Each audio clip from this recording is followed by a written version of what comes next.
세례 요한에게 전하신 복음, 이렇게 말씀의 제목을 지어보았습니다. 세례 요한에게 전하신 복음. 11장 1절에 예수님께서 12 제자들을 가르치시고 그들과 함께 전도 여행 다니시면서 또한 또 다니시는 내용이 나옵니다. 그 전까지의 내용들도 보면 예수님께서 여러 동네들을 돌아다니시면서 가르치시고 복음을, 하나님 나라의 복음을 전하시고 전도하시고, 그리고 약한 것들과 병든 것들을 고쳐주시는 사역을 하셨습니다. 그리고 이후에도 계속 하십니다.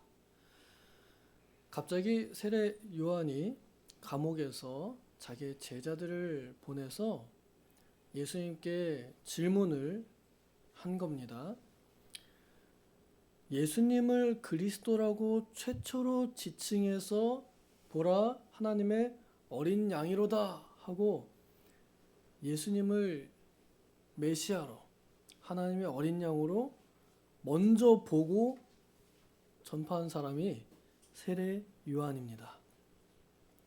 그런데 그 세례 요한이 바른 말 해가지고, 왕한테 바른 말 해가지고 체포당해서 감옥에 갇혀 있는 동안에 자신이 그리스도라고 증거한 그 예수님이 어떤 행적을 행하시는지 이제 제자들이 밖에서 듣고 감옥에 면회 와서 당신이 하나님의 어린 양이라고 말했던 그 예수님이 이러이러한 일들을 하더랍니다 라고 이렇게 전해주는 것을 이제 들은 겁니다. 세례 요한이 한 번 들었겠어요? 계속 들었겠죠? 아마 그 예수님을 하나님의 어린 양으로서, 메시아로서, 그리스도로서 선포하고 난 이후에 예수님에 대해서 계속 듣고 또 따라가거나, 그렇게 하여간 예수님께 대해서 계속 신경 쓰면서 자신이 증언한 것이 뻥이 아니라 진짜인지 아닌지를 또한 확인하기 위해서, 그리고 또한 그리스도의 사역이 어떠한지 알고 싶어서 그 기대감 때문에라도 계속 예수님께 대해 관심을 가지고 그 제자들이 전해주는 소식을 어디서든지 들었을 겁니다. 그런데 들으면서 세례 요한은 더 시험에 빠졌습니다. 복음은 들으면 들을수록 우리에게 믿음을 불러일으키고 믿음은 들음에서 나는데, 신기하게도 세례 요한은 들으면 들을수록 더 의심이 들기 시작한 겁니다. 왜 그랬을까? 우리는 조금 생각해 볼 수 있는 것이, 제자들이 예수님을 따라가면서 가졌던 그 생각에서 어느 정도 보일 수 있습니다. 세례 요한도 세상 죄를 지고 가는 하나님의 어린 양이라고 말은 했지만, 세례 요한의 생각에도 그렇지만 또한 왕이시기 때문에 이 로마 나라를 정복하고 다스리시면서, 그래서 하나님께 이 이스라엘 나라를 드리고 그 다음에 로마 나라도 하나님께 드리는 그런 이제 왕으로 바라보지 않았을까, 그렇게 생각이 들어요. 그런데 자신이 생각하는 그리스도, 자신이 생각하는 메시아랑은 이 거리가 멀어요. 오히려 여기저기 돌아다니면서 그냥 맨날 병만 고쳐주시고 밥만 먹여주시고 또 왕으로 삼으려고 하니까 도망가시고, 이런 그 높아지려고 하거나 권력을 잡으려고 하는 그런 모습이 안 보이니까, 그러니까 세례 요한은 감옥에서 이제 자기는 언제 잡혀 죽을지 모르는데, 그리스도께서는 도무지 자신의 나라를 건설하려고 하지 않는 그런 모습만, 그런 소식만 자꾸 들려오니까 들으면 들을수록 더 실망하지 않았나, 그래서 더 의심하는 것 아니었나, 그런 생각이 듭니다. 세례 요한 하면 예수님께서 지구상에 여인의 몸에서 난 사람 중에서 가장 큰 사람이다 라고 말씀해 주셨습니다. 그러나 천국에서는 어린아이가 그보다 더 크다. 또 말씀하셨습니다. 그러니까 웬만한 사람들보다 나은 사람이라는 거예요. 세례 요한이요. 정말 나은 사람이죠. 예수님을 그리스도로 증언한 사람이고 또 그것을 알아본 사람이기 때문에 영적인 통찰력과 그리고 믿음이 있는 사람이에요. 일반적인 사람보다 조금 더 뛰어나게 하나님께서 마지막 선지자로 세우신 사람이 바로 세례 요한이고, 그가 스스로 말하기에 나는 그리스도가 아니라 나는 그리스도의 길을 준비하는 광야의 소리다. 나는 없어질 소리다 하고 말할 만큼 하나님 앞에서도 겸손하고 의로운 사람입니다. 그런데 그도 감옥에서 예수님을 직접 보지 못한 그런 상황, 같이 제자들하고 먹고 마시거나 겪지 않은 그런 상황에서 들리는 소문으로 인해서 또 자신의 생각과 다름으로 인해서 믿음에 의심이 생기기 시작했다 하는 것은 오늘날 이 말씀을 듣는 우리들에게 어느 정도 위안을 줍니다. 결국 사람은 다 거기서 거기다.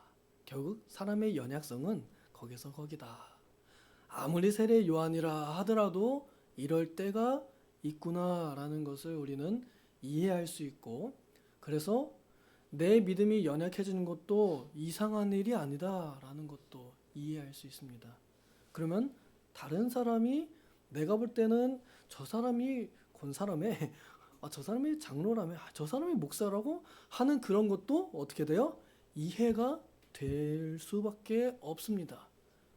세례 요한도 그랬는데 뭐 우리는 얼마나 더 그러겠어요?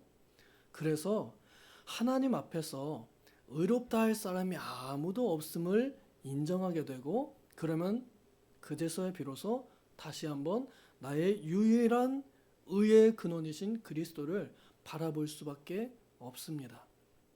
우리가 의로운 것은 내 의지로 믿었기 때문이 아니라 하나님께서 나에게 성령을 부어주시고 믿음을 선물로 주셨기 때문에 내가 의로워진 거잖아요. 그래서 내 믿음을 자랑할 수 없고 내 열심도 자랑할 수 없습니다. 오직 내 안에 계신 나를 사랑하사 나를 위해 자신을 내어주신 하나님의 아들 예수 그리스도를 자랑하는 것, 그분을 존중하는 것, 그분께 의탁하는 것, 그것 말고는 우리가 할 수 있는 것이 아무것도 없음을 알게 합니다. 이제 세례 요한에게 예수님께서 대답해 주신 겁니다. 중간에 전달자, 이제 세례 요한의 제자들이죠. 제자들에게 이제 이 말을 넣어주는 거예요. 세례 요한이 질문을 하죠. 오실 그분이 당신입니까? 세례 요한이 직접 지칭했거든요. 오셨다 저기 있다라고 분명히 성령이 비둘기같이 내려오는 이게 바로 여기 있다 말했던 사람이에요. 얼마나 놀라운 말입니까? 예수님이 인간적으로 들었으면은 야 어떻게 이럴 수가 있을까 아주 놀랄 만한 일입니다. 그런데 예수님께서는 하나님의 말씀으로 돌아가서 그리스도에 대하여 뭐라 말씀하였는지 말씀으로 세례 요한을 가르쳐 주셨습니다. 그리스도란 포로된 자에게 자유를, 갇힌 자에게 노임을, 병든 자에게 고침을 주는 자다. 그것이 바로 기름 부음 받은 자 그리스도다 라고 가르쳐 줍니다. 그리고 내가 지금 이곳에서 하고 있는 일을 너희들 세례 요한의 제자들이 본 것을 그대로 가서 전해주어라 하고 대답해 주십니다. 세례 요한의 제자들이 직접 본 거예요. 예수님 이제 따라다니면서 이제 자기의 스승 세례 요한 선생님이 예수님을 쫓아다니면서 그분이 무슨 말하고 어떤 행동하는지 나한테 좀 알려달라 했을 겁니다. 그걸 본 그대로 가서 세례 요한에게 다시 전해라 하는 것입니다. 그래서 그리스도란 바로 치유자의 역할을 하는 사람이라는 것을, 하는 분이라는 것을 가르쳐 주신 것입니다. 저는 이 말씀을 보면서 우리가 그리스도를 믿고 또 그리스도를 따라가는 사람이고 또 그리스도를 만난 사람이라 한다면, 그러면 우리에게 이런 역사가 있었다는 것과, 그리고 있다, 지금도 있다 하는 것이고 앞으로도 그런 일이 있을 것이다 라는 것을 기대해 볼 수 있겠다 생각이 듭니다.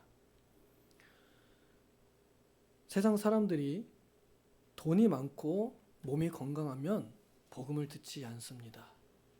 그래서 돈이 많은 자들에겐 복음이 멀고 몸이 건강한 사람들에게도 복음이 멀리 있습니다. 오히려 몸이 아픈 사람들이나 혹은 마음이 아픈 사람들, 가난한 사람들에게 복음이 가깝습니다.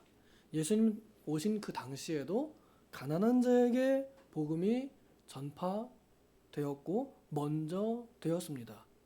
그래서 율법에 정통한 서기관들과 바리새인들이 복음을 먼저 들은 것이 아니라 마음이 가난한 사람들, 세리와 창기들이 먼저 복음을 받아들였습니다. 그들에게 먼저 열렸습니다. 그래서 세상 사람들은 어려울 때일수록 더 예수님을 찾고 의지하게 되어 있습니다. 우리 가끔 가다가 단에 세우는 간증은 아니지만 사석에서 당신은 어쩌다가 여기까지 오셨습니까? 라거나 혹은 어쩌다가 예수님을 믿게 됐습니까? 라고 물어보면 어느 정도는 이런 얘기를 합니다. 제가 너무 힘들어서, 그래서 정말 너무 의지할 게 없어서 교회를 한번 가봤고, 그거라도 붙잡을 게 없어서 그거라도 붙잡으려고 갔다가 거기서 나아지고 고침받고 회복되어서 나는 그때부터 예수님을 나의 진정한 그리스도, 메시아로 만났습니다.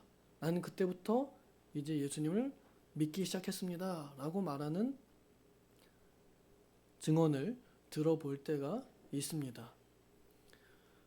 그런 역사가 필요합니다.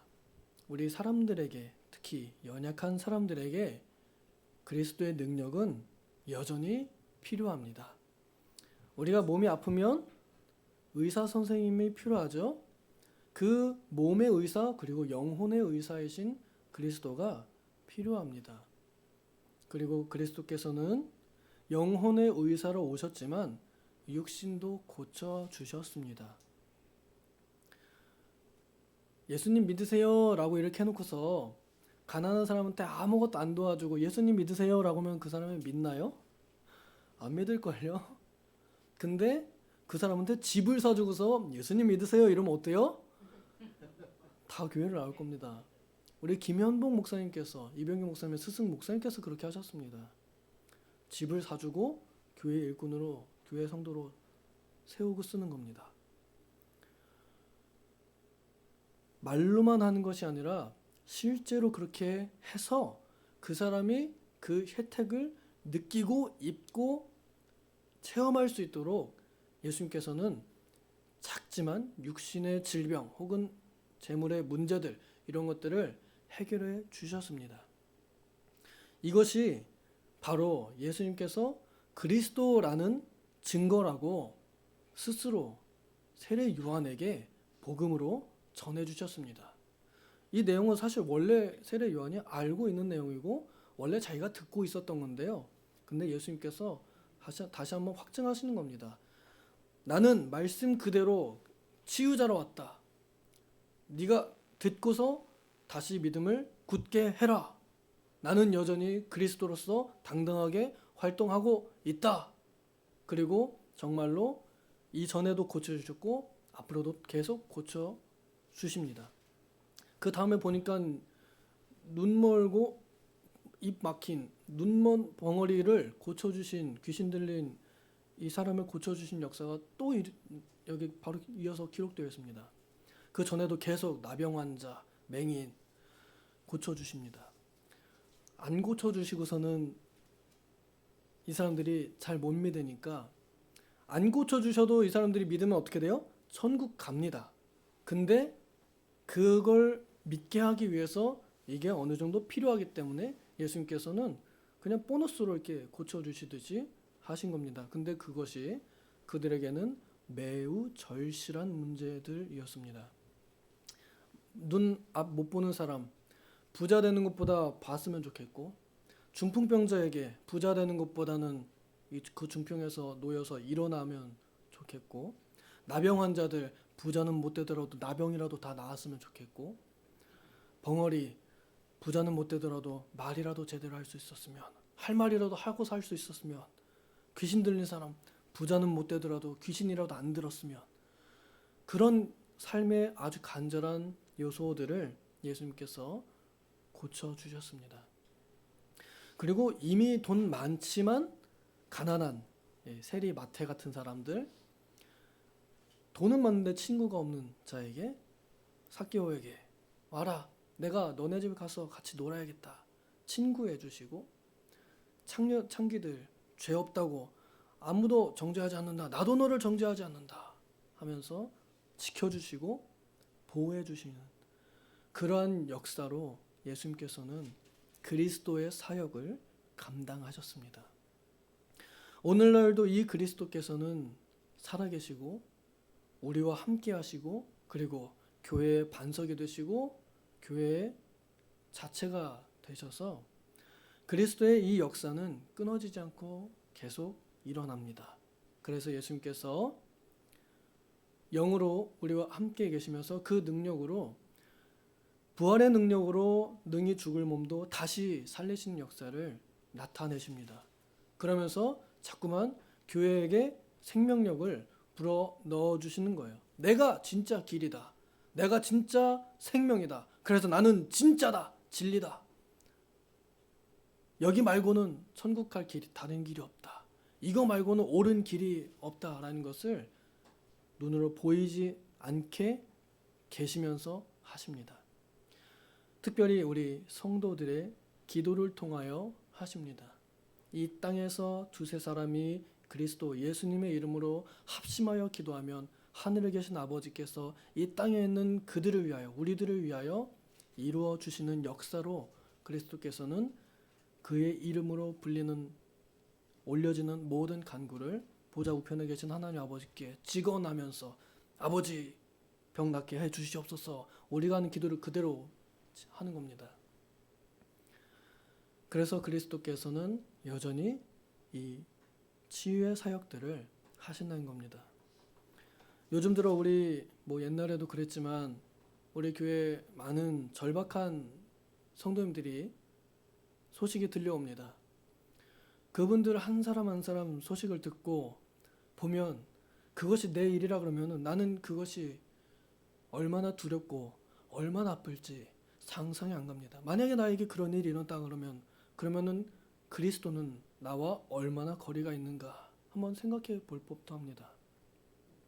성경에 있는 그리스도가 이런 분이라는데 나에게는 어떤 분이신가?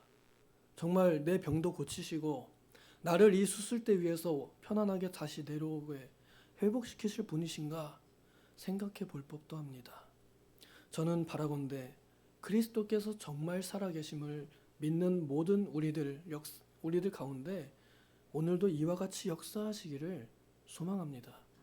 그리고 혹 그리 아니하실지라도 변하지 않는 사실, 그리스도께서는 나를 사랑하사 나를 위하여 자신을 버리셔서 내 죄를 없이 하시고 나를, 육신은 비록 잠들겠지만 영혼은 하나님께로 인도하는 천국의 문을 여신 분이라고 그렇게 믿고, 그분으로 인하여 실족하지 않는 복된 자들이 우리가 되기를 바라고, 우리의 연약한 자들이 또한 이 복음 안에서 정말 하나님의 은혜를 또 긍휼, 불쌍히 여기심을 입어서 이 잠깐의 약함도 고침받을 수 있는 그런 역사가 있기를 간절히 소망합니다. 부디 바라건대 우리의 기도로 인하여 그리스도께서 우리 안에서 정말 그리스도 다우실 수 있도록 기도하면 좋겠습니다. 그래서 그리스도께서 살아 계신 교회, 그리스도께서 역사하는 교회가 우리 도봉교회가 되기를 소망합니다. 기도하겠습니다.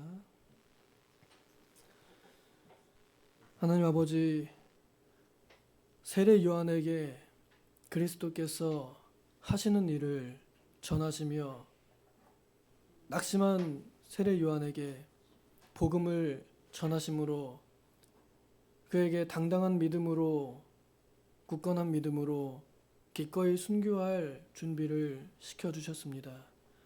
오늘날 우리도 이러한 굳건한 믿음이 있기를 원하오니 우리 연약한 믿음에 주님 믿음을 더하여 주시옵소서.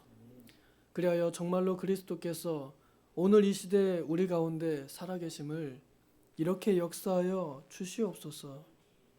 아픈 자들이 낫는 역사, 마음이 상한 자들이 치유되는 역사, 참 길을 잃은 자들이 길을 찾는 역사, 아버지여 그런 역사가 이 교회 안에 더욱 일어나서 우리가 그리스도와 함께 뛰놀고 그리스도와 함께 거하는 교회가 되게 하여 주시옵소서.